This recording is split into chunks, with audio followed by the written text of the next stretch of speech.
마반야바라밀. 오늘은 삼재를 삼재로 만들자. 삼재가 삼재 아닙니까? 라고 생각할 수 있겠네요. 앞에 삼재는 뭡니까? 재난할 때, 재앙할 때 재고요. 뒤에 삼재는 뭐예요? 뒤에 삼재는 재산할 때 재입니다. 재산할 때 재이기도 하고 보배라는 뜻도 있어요. 그래서 이 삼재 재난을 재산으로 만들자. 실질적으로 그렇죠. 삼재 하면은 뭐죠? 삼재가 물과 불과 바람이잖아요. 물과 불과 바람이 참으로 고마운 존재잖아요. 물이 있어서 우리는 살고 있고 물이 없으면 생명체가 살 수가 없어요. 불이 있어서 우리가 이렇게 문명을 일구고 살고 있습니다. 불이 없었다면 우리 보광당 없어요. 여러분들도 이 자리에 안 계실 거예요. 불이 있었기 때문에 지금 이렇게 환하게 불을 밝히고 지하 4층에 내려와서 있지만 따뜻하게 있을 수 있는 거예요. 그래서 불이 없으면 역시 우리 인간이 문명을 일구고 살 수가 없어요. 그래서 불도 아주 훌륭한 재산이잖아요. 또 마지막에 바람 공기가 없다고 생각하면 우리는 숨도 쉴 수 없고 순환이 안 될 거예요. 응? 우리 일부러 바람을 만들기도 하잖아요. 실내 공기가 탁할 때는 바람을 만들어서 내보내기도 하잖아요. 그런 바람의 작용이 없다면 역시 우리 살 수 없습니다. 그래서 물, 불, 바람은 우리 생명이 살아가는데 아주 기본적인 조건에 해당해요. 그래서 실질적으로 이것이 재난이 되기도 하지만 사실은 더 중요한 재산이라는 거예요. 그래서 오늘 입추는 한편으로 이 삼재, 재난의 삼재를 재산으로 만드는, 재산으로 바꾸는 기도이기도 하다. 입춘기도는 그렇게 보셔도 좋습니다. 그런 의미에서 우리 기지개를 한번 켜실까요? 기지개를 한번 크게. 우리 한복 입으신 분은 옷 뜯어지는데 조심하시고요. 네, 우리 승복도 기지개를 켜기에는 좀 잘 안 되네요. 네, 기지개를 쭉 켜셨습니다. 어저께까지 겨울잠 주무셨어요? 이제 기나긴 겨울잠에서 깨서 오늘 사실 겨울잠에서 완전히 깨는 시간은 아니고요. 겨울잠에서 깨려고 이제 서서히 눈을 부비는 시간이에요. 눈을 비비는 시간이 바로 입춘에 해당합니다. 그래서 입춘은 들립자가 아니라 설립자죠. 저 땅 밑에서 지금 봄을 세워서 천천히 일어서는 시간이다. 그런 점에서 한편으로는 기지개 켜는 시간이라고도 할 수 있을 것 같아요. 그래서 이 봄이라는 것은 그러면 겨울에는 없었던 것이 갑자기 나타난 겁니까? 그렇지는 않죠. 가만히 보면은요, 가을에 이미 잎눈, 꽃눈이 맺혀져 있어요. 가을에 가만히 한번 가을에 들여다보세요. 이미 잎이 지고 난 뒤에 한번 가만히 살펴보세요. 잎눈, 꽃눈이 있습니다. 그리고 그것을 계속 관찰해 보면 그곳에서 바로 꽃이 나오고 잎이 나온다는 것을 확인하실 수 있어요. 그럼 겨울 내내 나무가 아무 일도 하지 않은 것 같지만 이미 일을 하고 있었던 거예요. 겨울 동안 준비하고 있었습니다. 겨울 동안 겨울잠을 자면서 에너지를 최소한으로 쓰면서 명상하고 있었던 거예요. 겨울에는 겨울나무가 가만히 보면은 물을 흡수하지 않습니다. 물을 흡수하지 않아요. 왜 흡수하지 않죠? 얼어버리니까. 얼어서 흡수하지도 않기도 하지만 사실 물을 흡수할 이유가 없어. 목이 마르지 않기 때문에. 왜 목이 마르지 않느냐? 이파리가 없어서. 이파리에는 수분을 계속해서 공급을 해줘야 되는데 이파리가 없잖아요. 그러니까 공급할 이유가 없는 거예요. 그래서 나무는 최소한의 에너지로 겨울을 지내는 거예요. 양분도 끌어올리지 않아요. 그렇게 최소한의 에너지로 견디는 거예요. 그래서 3개월 동안 저는 그것을 일종의 명상하는 시간이라고 생각해요. 잎눈, 꽃눈이 명상하는 시간이에요. 근데 명상하다가 이 잎눈, 꽃눈이 지금 오늘 기지개를 켭니다. 기지개를 켰다가 깜짝 놀래요. 이제 봄이 된 줄 알고 기지개를 딱 켰는데 아이고 아직도 춥네 하고 조금만 더 잘까? 그런 생각하는 시간이 바로 이 입춘이다 라고 보시면 됩니다. 먼저 개송을 한번 읽고 시작하겠습니다. 시간을 보면서 해야 될 것 같아요. 우리 아까 우리 그 축원하는 시간이 아주 길었죠? 힘드셨어요? 축원하는 시간에는 좀 앉아서 기다리셔도 괜찮습니다. 우리 원칙적으로는 서 있는 건데 이제 앉아서 너무 기니까 앉아서 기다리면서 기도하셔도 되겠습니다. 몸에 무리가 가면 안 되잖아요. 개송 법구경 251송을 한번 읽고 시작하겠습니다. 같이 읽으시겠습니다. 탐욕보다 더한 불길은 없고 성냄보다 더한 밧줄도 없다. 어리석음보다 더한 그물은 없고 가래보다 더한 강물도 없다. 부처님 시대에 부처님께서 5명의 제자들을 앞에 놓고 제가 불자들입니다. 제가 불자들을 앞에 놓고 설법을 하셨어요. 그러고 보면은 우리 보광당에 정말 많은 분들이 모여 계시네요. 부처님은 첫 설법도 5비구에게 설법을 하셨어요. 그리고 이때도 바로 5명의 제가 불자에게 설법을 하신 거예요. 설법을 열심히 하시는데 이 5명의 제자들이 각기 딴짓을 하고 있어. 첫 번째 사람은 쿨쿨 주무시고 계셨어요. 지금 주무시고 계시는 분 안 계시죠? 한 분도 주무시는 분이 안 계시네요. 이분하고 비슷한 분은 한 분도 안 계시네요. 주무시는 분이 계셨고요.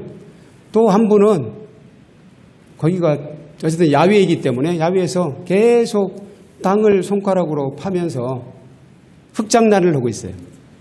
한 사람은 계속 그렇게 하고 있습니다. 또 한 사람은 나무 위에 올라가더니 나무에서 계속 나무를 흔들흔들 하면서 사실상 부처님 법문은 듣지 않고 있었어요. 진짜 각기 다 다르죠. 그리고 또 한 사람은 하늘을 쳐다보고 있어요. 하늘을 멍하니 바라보고 있어요. 그리고 또 한 사람은 부처님 법문을 열심히 듣고 있었습니다. 이 5사람.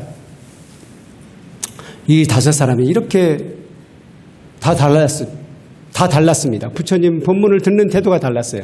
그러니까 제자들이 나중에 그걸 여쭤봤어요. 부처님, 왜 그 5명의 제가 불자들에게 법을 설하는데 그렇게 중요한 말씀을 하셨는데 그 제가 불자들은 그렇게 딱 1명 빼놓고는 나머지는 전부 다 법문을 듣는 둥 마는 둥 딴짓을 하고 있었습니까? 라고 부처님께 여쭤봤어요. 그랬더니 부처님께서 이렇게 말씀하신 거예요. 한 친구는 오랫동안 뱀의 과보를 받아서 뱀의 몸이었다. 뱀의 몸이었기 때문에 겨울이면은 겨울잠을 잤다는 거예요.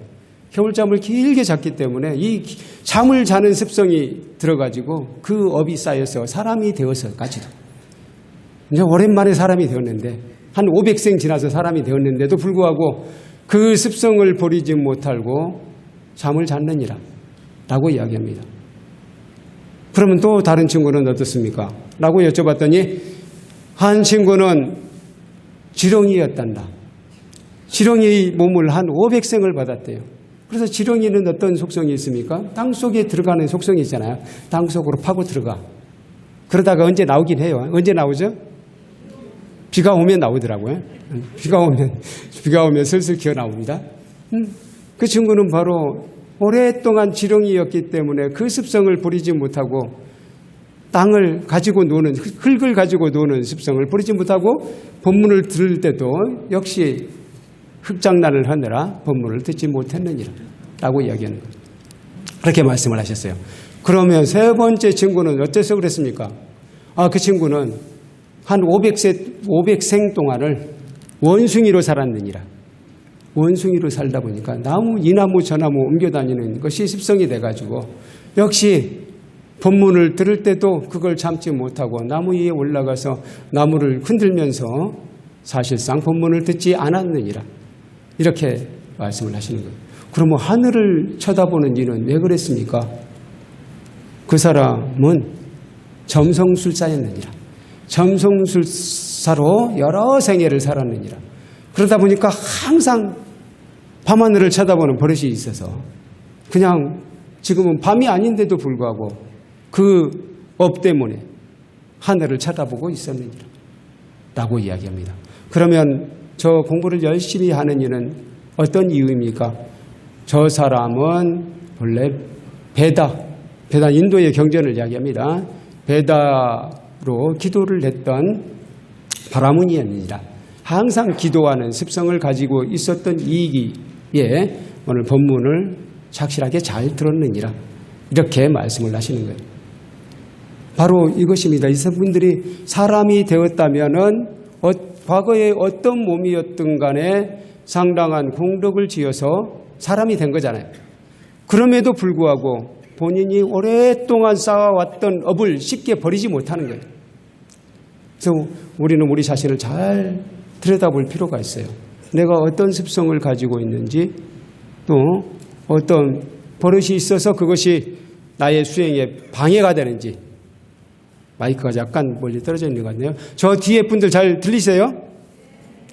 저 뒤에 발코니석 밑에 계신 분들이 예전부터 잘 안 들린다는 얘기를 하셨던 적이 있어서 한번 여쭤봤습니다.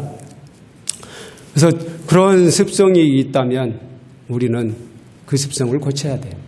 무엇으로 고칠 것이냐? 바로 기도로 고쳐야 됩니다. 기도하는 습성을 가지게 되면 자신을 바꿀 수가 있어요. 많은 것들이 사실 자신을 바꾸는 요소예요. 예를 들자면 저희가 자주 말씀드리는 독서를 통해서 자신을 바꿀 수 있습니다. 많은 분들이 독서를 통해서 어떤 책 한 권을 읽고 또는 그 책을 여러 번 읽고 바뀌었다는 사람 많아요. 또는 영화를 보고 바뀔 수도 있어요. 그런데 자신을 바꾸는데 가장 좋은 방법, 기도라고 볼 수 있습니다. 다른 것은 지속적으로 하기가 힘들 뿐더러 자신을 완전하게 바꿔나가는 게 쉽지가 않아요.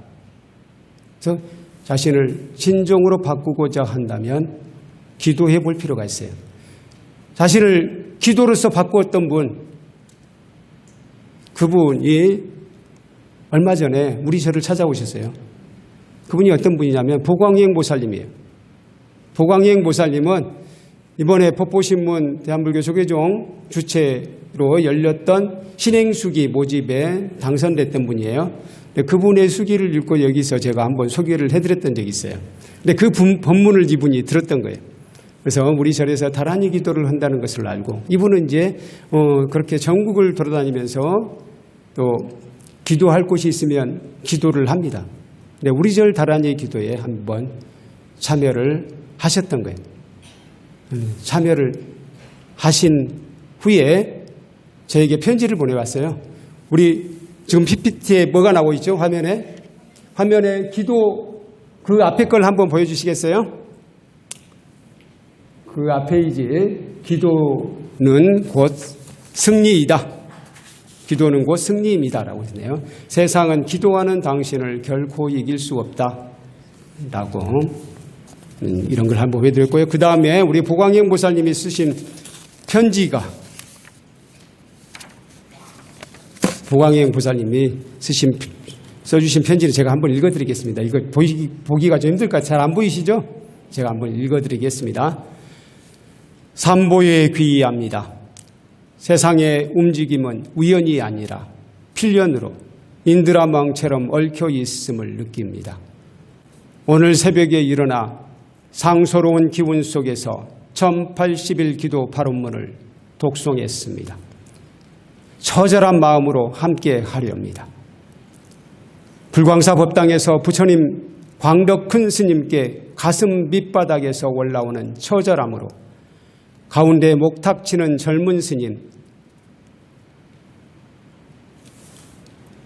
이 땅에서 큰 스님 되시게끔 다 보듬어 주시옵소서라며 계속 발언 올렸습니다. 이처럼 좋은 책 주셔서 너무나 감사합니다. 정막, 저는 가끔 자정이 넘은 시간에 커피를 마시고 정막이 주는 고요와 깨어있음을 느끼며 정률 스님의 얼마나 닦아야 거울 마음 닦을까 참불가를 듣습니다. 눈물이 흐릅니다. 하얀 눈이 내리는 흥천사의 정각을 내려오면서 보현행원 참불가를 부르며 큰딸 부처님과 함께 했습니다. 그리고 신묘장구 대단하니 일독 불광 화합 3번 독송합니다. 스님 말씀처럼 저절로 작동이 됩니다. 그래서 어제 바론문을 모시고 온 것 같습니다. 네, 스님 감사합니다. 스님 감사합니다. 스님 감사합니다. 이렇게 편지를 보내오셨어요. 네. 이분은 자기 가족들을 다 부처님이라고 불러요. 그래서 아까 큰딸 부처님이라고 말이 나왔잖아요. 그러니까 큰딸도 부처님이고 남편 부처님이라고 부르고 그 작은 딸은 이름이 룬빈이래요. 그래서 룬빈이 부처님이라고 부르더라고요. 그냥 모두 부처님이라고 부릅니다. 근데 이분도 한때 상당히 힘들었었어요. 그래가지고 이분이 너무 힘들어가지고 예를 들어서 밖으로 나가서 집에 들어가기 힘들 정도로 집이 어딘지가 생각이 안 나더래요. 그만큼 힘든 시기가 있었는데 어느 날 다란이 기도를 시작했어요. 다란이 기도를 시작하면서 그 모든 것이 회복이 됐다고 합니다. 그리고 남편도 당뇨 후유증으로 뭐 허리도 아프고 다리도 아프고 진짜 몸이 정상이 아니었는데 역시 다란이 기도를 이분이 10만독 독송을 발언을 하고 10만독을 3번을 했어요. 10만독이 얼마나 걸리는지 잘 모르시겠죠? 우리 다란이 독송 우리 일반적으로 하게 되면요 2분 걸려요. 2분 걸린다고 10번 하면 20분이잖아요. 그러면 100번 하면 200분이네요. 그러면 1000번 하면 2000분이네요. 저는 계산이 안 돼요. 그러니까 10만독이면 얼마나 많은 횟수인지를 아시겠죠? 그걸 그렇게 하시기까지는 이분은 당신의 몸이 사실상 다란이가 된 거예요. 여기서도 그렇게 이야기하잖아요. 이분은 이제 기도하는 버릇이 돼가지고 1080일 기도 발언문을 독송했고 나중에 신묘장구 대단하니 3독 그리고 신묘장구 대단하니 1독 불광화합 3번 독송했다고 그러잖아요. 바로 그게 저절로 작동이 된다고 이야기하잖아요. 그래서 이분이 가지고 다니는 것이 하나 있어요. 기구가 있어요. 그게 뭐냐면 그게 만보기 갖고 다니시는 분 계시죠? 만보기를 어떻게 쓰는 건가요? 걸음을 몇 번 걸을 때마다 한 번씩 누르는 건가요? 그런 식으로 해서 이제 10,000번을 세는 거잖아요. 이분은 신보지않고 대단하니 한 번 할 때마다 한 번씩 누르는 거예요. 그래서 10,000번이 될 때까지 10,000번 10만독이 될 때까지 하는 거예요. 그게 10만까지도 글자가 나옵니까? 저는 사용을 안 해봐가지고. 10,000까지 나옵니까? 그럼 10,000을 10번을 하면 이제 10만독이 되는 거잖아요. 그런 식으로 개시기를 해요. 개시기가 여러 개가 고장이 났대요. 지금도 개시기가 약간 하도 많이 눌러서 달았어요. 그 정도로 기도를 하고 보니까 자신의 몸과 마음이 완전히 기도와 혼연일체가 되었다는 거예요. 그러면서 모든 일이 순조로워지고 이분은 지나다닐 때마다 보는 사람을 만나는 사람에 대해서도 기도를 해요. 그래서 예를 들어서 리어카를 끌고 가는 할머니가 계시면 저분이 부디 건강하고 오래 사시기를 평안하시기를 하고 기도를 하고 또 개를 볼 때도 유기견을 볼 때도 저 개는 다음 생에는 부디 인간으로 태어나기를 그런 기도를 한다는 거예요. 항상 그렇게 생활 속에서 아예 기도를 몸으로 만들면서 살고 있다는 거예요. 바로 그것이 자기 자신을 변화시키는 가장 훌륭한 방법입니다. 그렇게 기도를 통해서 변화할 수 있어요. 또 한 분 그 법보신문 수기에 나오는 한 분이 있었어요. 그분에 제가 그냥 가명을 썼습니다. 부영탄이라고. 사실은 거기에도 이름이 안 나와 있더라고요. 부씨라는 것만 나와 있더라고요. 부영탄이라는 사람. 이분은 항상 세상에 대해서 비관적이었어요. 세상이 완전히 부조리하다고 생각했습니다. 세상은 썩었다고 생각했어요. 세상은 썩었기 때문에 이 세상을 내가 올바르게 살 수 없다고 생각했어요. 그래서 이분은 일종의 도둑질을 했어요. 좀 잘 사는 사람 거 내가 가져다가 쓰는 것이지 하고 강도 짓을 하다가 경찰에 붙잡혀서 감옥을 살게 됐어요. 제법 오래 살게 됐는가 봐요. 감옥에서 살게 됐어요. 그런데 어느 날 옆 동료가 우리 불교 참회반에 한번 들어가 보자 라고 하더래요. 그래서 불교 참회반에 들어갔다고 합니다. 불교 참회반은 구치소가 맞죠? 교도소가 맞습니까? 교도소는 어쨌든 불교 참회반이라는 게 있어가지고 불교 참회반은 따로 생활을 하는가 봐요. 그래서 불교 참회반은 새벽 예불도 하고 사시 기도도 하고 그렇게 하면서 계속 우리 수행자처럼 지내는 거예요. 그렇게 하면서 자신의 마음을 닦아 나가는 겁니다. 그렇게 해서 마음이 많이 차분해지고 자기 스스로도 대견스럽게 생각할 정도로 많이 달라졌다고 해요. 그런데 어느 날 이모가 면회를 왔어요. 이모가 면회를 왔는데 엄마가 같이 오지 않으신 거예요. 항상 엄마가 혼자 오시거나 이모가 같이 오거나 그랬었는데 이모만 혼자 오신 거예요. 그래서 왜 엄마는 안 오셨어요? 라고 물어봤더니 이모가 엄마가 사실은 이 말은 엄마는 하지 말라고 했는데 내가 생각하기에는 하나밖에 없는 자식인데 자식이 엄마 일을 모르면 안 될 것 같아서 얘기해 주마 라고 하면서 엄마가 사실은 강도를 당했다. 강도를 당해서 정강이 뼈를 다쳐가지고 오늘 못 왔다 라고 이야기한 거예요. 그러니까 이 친구가 갑자기 속에서 분노가 일어나. 아니 어떤 놈이 우리 어머니를 그렇게 함부로 했느냐 하고 분노가 일어나는 거예요. 분노가 일어나서 그 분노를 주체할 수가 없었어요. 그래서 나중에 숙소로 돌아가서는 조금 이제 기분 나쁜 친구를 두들겨 팼어요. 그러니까 불교 참회반에 갔는데 참회가 안 된 거잖아요, 그건. 그래서 이 친구를 다시 쫓겨납니다. 불교 참회반에서. 너는 불교 참회반 있을 자격이 없다. 그래서 다시 이제 조사방이 있는가 봐요. 조사방은 조금 더 고통스러운 곳이겠죠. 조사방으로 왔어요. 조사방으로 와서 이제 분이 사귀지를 않는 거예요. 분이 사귀지 않으면서 거기서 그냥 계속 이제 욕하면서 그냥 지내는 거예요. 근데 며칠 뒤에 어머니가 오셨어요. 좀 다리가 다쳤음에도 불구하고 다리 절룩거리면서 오셨어요.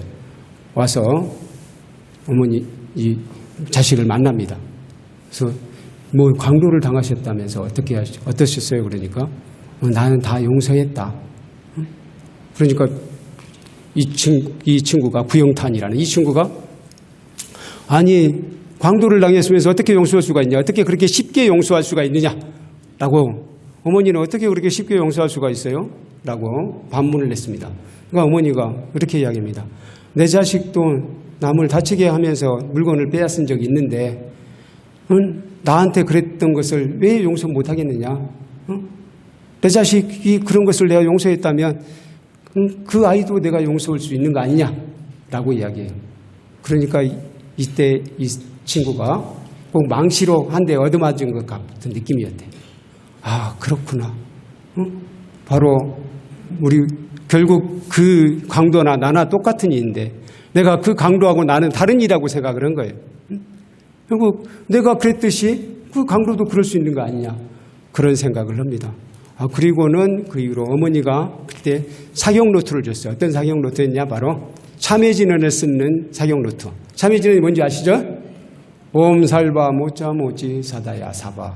그 사경 노트를 썼대요. 사경 노트에 한자 한자를 쓰기 시작했습니다.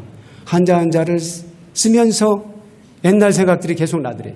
생각해 보니까 어렸을 때부터 자기가 참 못된 짓을 많이 했다는 것을 느낍니다. 친구들에게도 화가 나면 두들겨 패거나 욕설을 하거나 그런 일이 많았고 또 돈을 빌려가지고 의도적으로 안 갚은 적도 있고 그런 일이 계속 생각이 나는 거예요. 또는 다른 이 친구를 왕따시켰던 일 그런 것들까지 생각나면서 눈물이 계속 줄줄 흐르대요. 그래서 눈물로 사경 노트를 써갔습니다. 그렇게 한 6개월을 지내고 나니까 내가 달라진 게 아니라 사람들이 달라져 있더래. 6개월을 지내고 나니까 사람들이 자기를 보는 눈이 달라졌어요. 그리고 옆에 와서 밥을 먹으려고 하고 대화도 하려고 하고 운동 시간에도 만나서 같이 운동하려고 하고 또 둘이 운동하다 보면은 둘이 업어서 해주기도 하잖아요. 허리를 쫙 펴주는 운동 그것도 같이 하자고도 하고 그런 제안이 오는 거예요. 그래서 이제 6개월 이 사격 노트를 쓴 게 이렇게 효과가 있나라고 생각해봤더니 가만히 생각해보니까 자신이 달라진 거예요. 자신이 어떻게 달라졌냐? 이 감옥 살 곳이 못되고 세상 살 곳이 못된다. 세상은 썩어 빠졌다. 이렇게 생각했다 그러잖아요. 그런 생각이 많이 달라져 있더라는 거예요. 자기가. 이 감옥도 살다 보니까 살만한 곳이네 라는 생각이 들었다는 거예요. 뭐 생각해보면은 감옥에 배 골치는 않잖아요. 굶어 죽지는 않잖아요.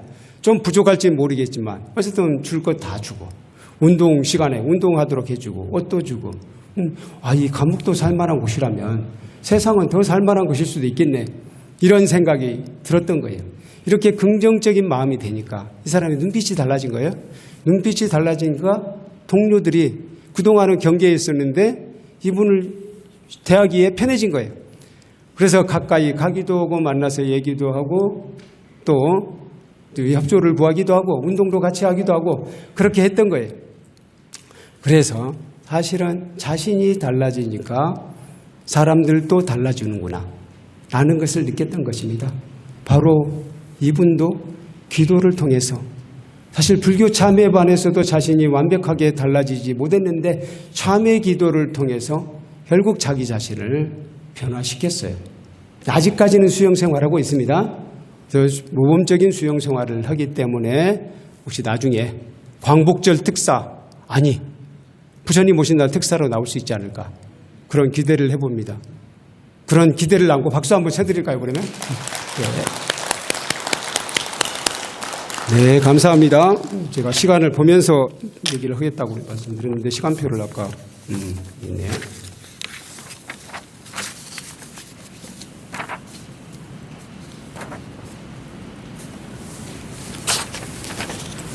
네, 시간이 많지가 않습니다. 네, 그래서 우리는 바로 입춘 기도를 통해서 바로 삼재 세 가지 재물, 세 가지 재앙을 세 가지 재물로 바꾸자라는 말씀을 드립니다. 입춘이라는 시 한번 같이 읽고 시작할까요? 입춘 정군수 시인의 입춘이라는 시 있어요. 오늘은 시를 몇 편 감상하는 그런 시간으로 하겠습니다. 입춘이라는 시가 우리 화면에 나올 거예요. 입춘 같이 한번 읽으시겠습니다. 입춘 정군수 입춘 아침 할아버지는 살인문설주에도 햇발 안 드는 귀한 장지문에도 입춘방을 붙이셨다. 응달에는 눈이 쌓여 할아버지의 흰머리만큼이나 근심스러운데 마른 가지는 겨울바람이 남아 할아버지의 손등만큼이나 앙상한데 입춘방을 붙이셨다. 둘로 보아도 봄 소식은 알 길 없고 풀그릇을 들고 종종 거리다가 나는 보았다. 하얀 수염 사이 어린아이 같은 할아버지의 웃음, 봄이 오고 있음을 보았다. 앞에 부분은 전부 다 겨울 풍경이에요. 어떻게 보면은 수염이 허연 할아버지도 겨울 풍경이잖아요. 이제 봄, 여름, 가을로 이야기한다면 겨울이고 또 응달에는 눈이 쌓여 있어요. 눈이 쌓여 있어서 입춘 때는 은근히 춥잖아요.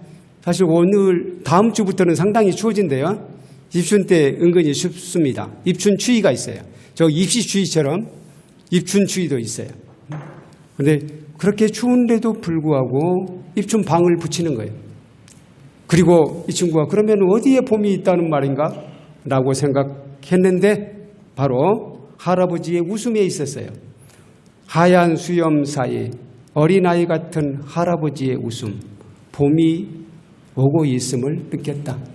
그래서 이 할아버지는 영원히 할아버지가 아니에요. 할아버지가 세상을 떠나고 나면 다시 어린아이로 올 거예요. 그래서 할아버지의 그 웃음 속에 이미 봄은 내재되어 있는 거예요. 우리 겨울이지만 겨울 속에 이미 봄은 내재되어 있습니다. 그럼 계절의 본성은 뭘까요? 계절의 본성은 뭐예요? 계절의 본성은 봄일까요? 어떤 사람 봄이라고 하던데요. 봄이라고 생각합니다라고 얘기하더라고요. 그러면 본성대로 사는 것은 한 3개월밖에 안 되네요. 1년에. 계절의 본성은 저는 조화라고 생각합니다. 조화예요. 그래서 겨울이 오면 봄이 오고 봄이 되어서 싹이 텄잖아요. 싹이 자라고 그렇게 되면 싹이 점점 무성해지면서 이파리가 열리고 이파리가 맺고 또 열매가 맺히고 열매가 익어가잖아요. 열매가 익어갈 시간이 필요해요. 그 시간이 바로 여름이에요. 여름이 되면 또 햇빛을 더 많이 받게 되면 그 열매들이 완전히 익게 되잖아요. 완전히 익어서 우리가 먹을 수 있게 돼요. 그 계절이 바로 가을이고 그렇게 되면 그 열매가 떨어져야 되잖아요. 떨어져서 다시 명상에 잠겨야 돼. 열매 씨앗도 명상에 잠겨야 돼요. 명상에 잠기는 시간이 바로 겨울입니다.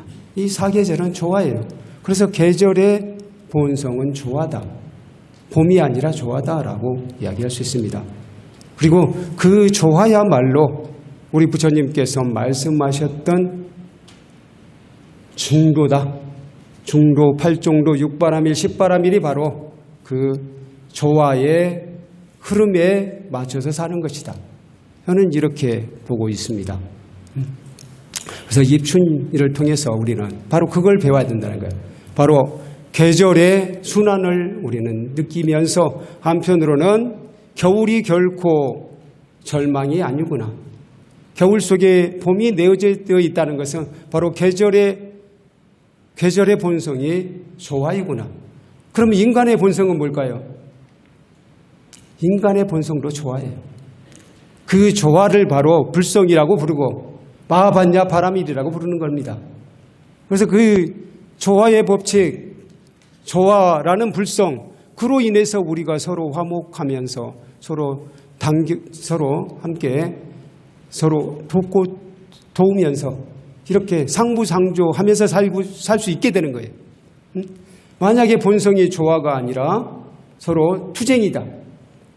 본성이 투쟁이라고 한다면은 우리는 계속해서 싸우고 그런 쪽에만 가게 될 거예요. 그래서 피투성이가 되어서 갈 거예요. 그래서 본성이 투쟁인 그런 육도가 있어요. 육도 중에 있습니다. 바로 그게 수라예요. 수라. 아수라라고 하죠. 우리는 인간으로 태어났잖아요. 인간의 본성은 조화다. 인간의 본성은 불성이다. 마하반야 바람일이다. 이렇게 보시면 됩니다. 그래서 입춘은 바로 그 본성을 확인하는 시간이다. 입춘기도는 우리가 본성대로 살겠다는 앞으로 사계절을 본성대로 살겠다는 그러한 다짐이다. 그리고 본성대로 살게 되면 어떻게 된다?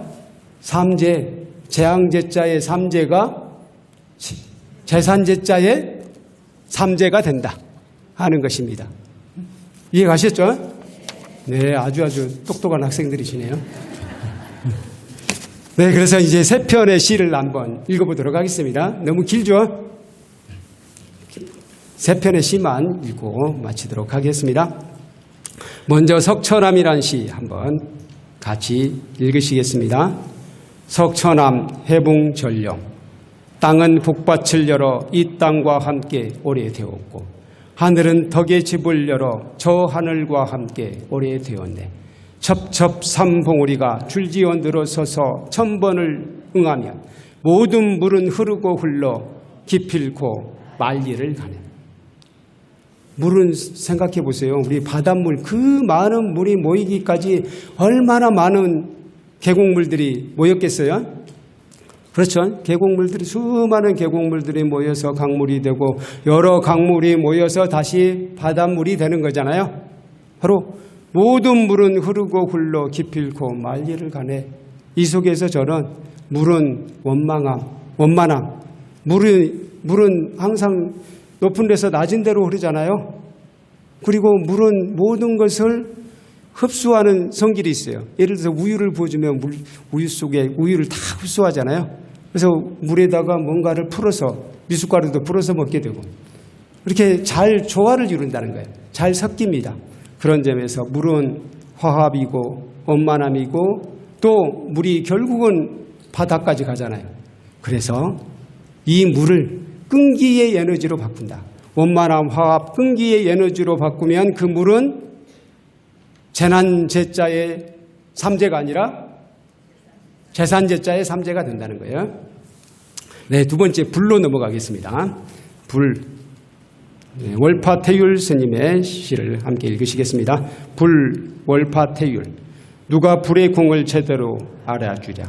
그 공이 시방의 만물에 미쳤어라. 수인씨가 불을 피우지 않았더라면 고금에 얼마나 많은 이가 굶거나 얼어서 죽었겠는가. 그러니까 생각해 보세요. 만약에 불의 온기가 이 세상에 없다고 생각하면 이렇게 많은 생명체가 평안하게 살기 힘들 거예요. 그렇죠? 우리 일단 아까 말씀드렸듯이 문명생활을 하기 힘듭니다.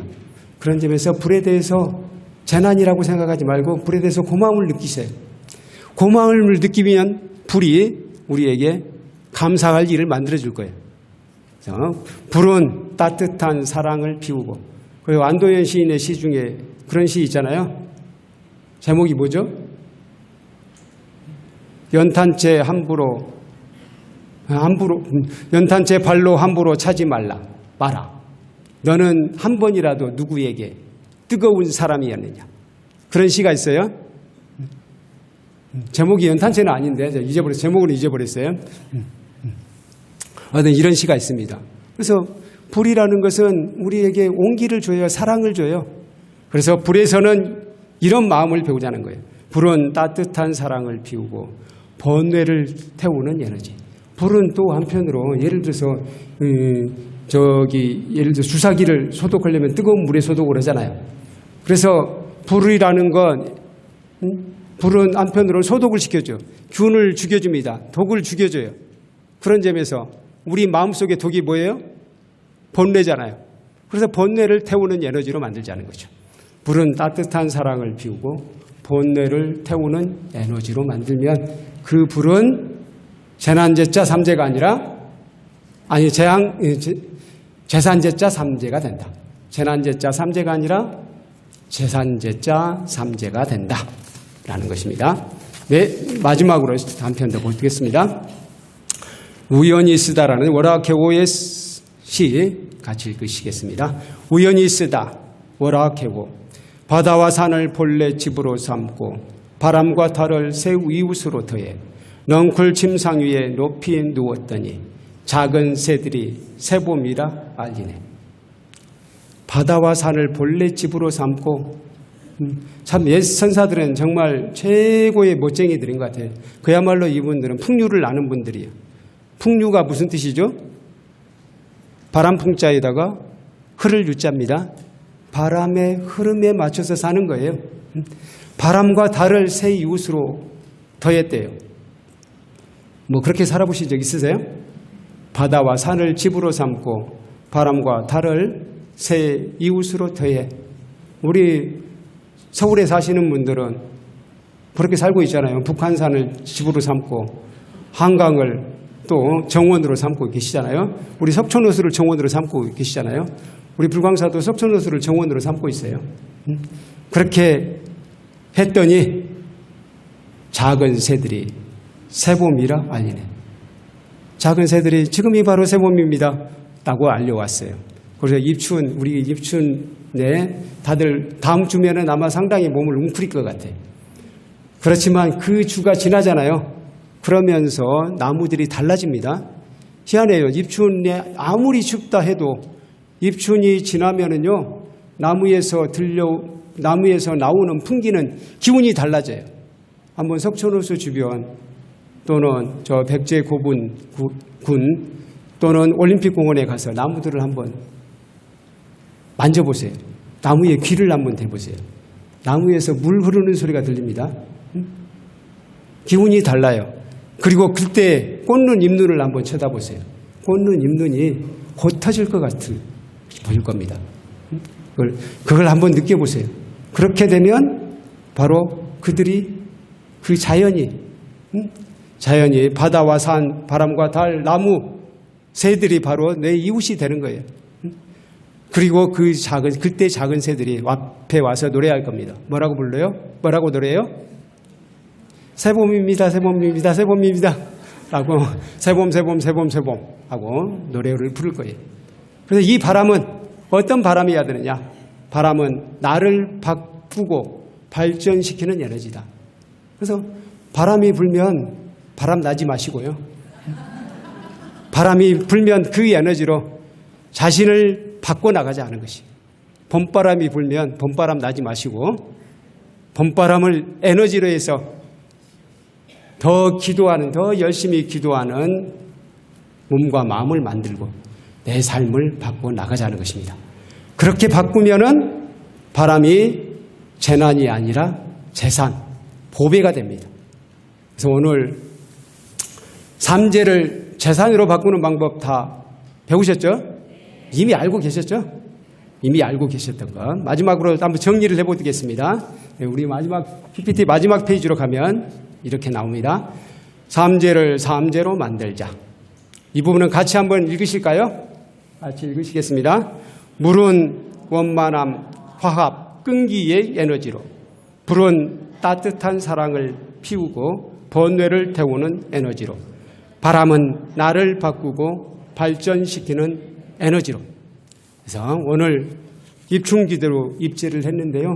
입춘 3일 기도 잘 하시고, 입춘 3일 기도를 이게 불광사 법당에서만 하지 마시고요. 생활 속에서 한번 해보세요. 생활 속에서 마하반야 바람일, 마하반야 바람일 염송을 꾸준히 하시면서 3일 동안 나 자신을 바꿔나가는 거예요. 나 자신을 바꿔나가면 재난제자 3재가 재산제자, 보배제자 3재로 바뀝니다. 네, 3재를 3재로 바꾸는 입춘 기도를 함께 해주시기 바랍니다. 네, 금정하셨습니다. 마하반야 바람일.